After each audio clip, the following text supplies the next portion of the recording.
السلام علیکم ورحمۃ اللہ وبرکاتہ۔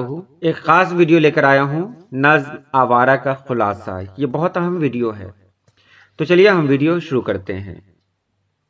نظم آوارہ اسرار الحق مجاز کی ایک معروف و مقبول نظم ہے۔ معروف یعنی بہت مشہور ہو، مقبول یعنی لوگوں کے ذریعہ اس سے قبول کیا گیا ہو، تو یہ بہت معروف نظم ہے، مقبول نظم ہے۔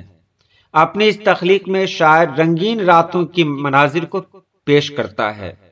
جو رنگین راتیں ہوتی ہیں، شہر کی راتیں جو ہوتی ہیں، اس کے بارے میں شاعر نے ایک منظر پیش کیا ہے۔ رات کی رنگینی کسی کے لیے خوشیوں کا بیش قیمہ ہے، تو کسی کے لیے یہی راتیں مصیبت بن جاتی ہیں۔ یہ رات جو بہت رنگین ہوا کرتی ہے نا، شہروں کے لیے، شہروں کی یہ رات جو بہت خوبصورت لگتی ہے، بہت رنگین لگتی ہے، یہ کسی کے لیے خوشیوں کا ایک ذریعہ ہے۔ لوگ ایسی رات کو پا کر خوش ہوتے ہیں، انجوائے کرتے ہیں، اپنی لائف گزارتے ہیں، لیکن یہی رات کسی کے لیے بہت تکلیف دہ ہوتی ہے۔ شاعر کو جب آپ دیکھیں گے اس نظم میں، پڑھیں گے اس نظم میں، تب احساس ہوگا کہ شاعر کتنا بے چین ہے، کتنا پریشان ہے۔ شاعر جس طرح ناموافق حالات سے دوچار ہے، اس کے لیے رنگین راتیں جذبات کو مشتعل کرنے والی ہیں۔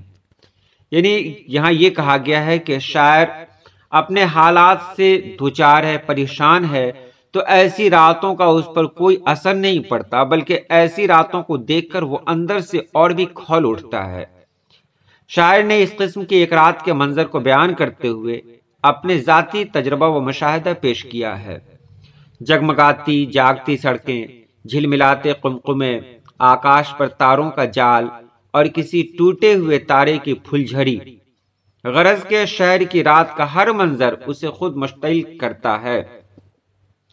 خود رات بھی اسے رسوائیوں کو اپنانے کی دعوت دیتی ہے، اس لیے وہ بار بار اپنے دل کے غم اور اس کی وحشت سے مخاطب ہے۔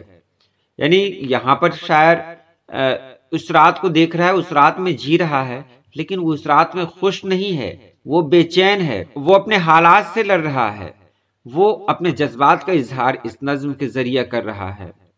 وہ کشمکش میں ہے، وہ چھٹکارا چاہتا ہے، اس لیے کہ شاعر رات کے اشتعال انگیز غم اور وحشت کی شدید گرفت میں ہے، اور یہی وجہ ہے کہ اس نے اپنے اندرونی غصہ، تلملاہٹ، پچھتاوے، پشیمانی، اندوہ ناکیوں کو مختلف تند و تیز لب و لہجہ کے ساتھ زندہ اور متحرک طور پر پیش کیا ہے۔ اس نظم کو جب آپ پڑھیں گے تو احساس ہوگا کہ اس میں کتنی بے چینی ہے۔ اے غم دل کیا کروں، اے وحشت دل کیا کروں۔ جب آپ اسے پڑھیں گے تو احساس ہوگا کہ شاعر کتنا پریشان ہے۔ یہ خوبصورت چاند اسے آج چاند نہیں لگ رہا ہے، چاند کو دیکھ کر اسے کچھ اور یاد آ رہا ہے، تاروں کو دیکھ کر کچھ اور یاد آ رہا ہے۔ کہا بھی گیا ہے کہ جب ہم خوش ہوتے ہیں تو دنیا ہم کو اچھی لگتی ہے، اور جب ہم اداس ہوتے ہیں تو یہی دنیا ہم کو بری لگتی ہے۔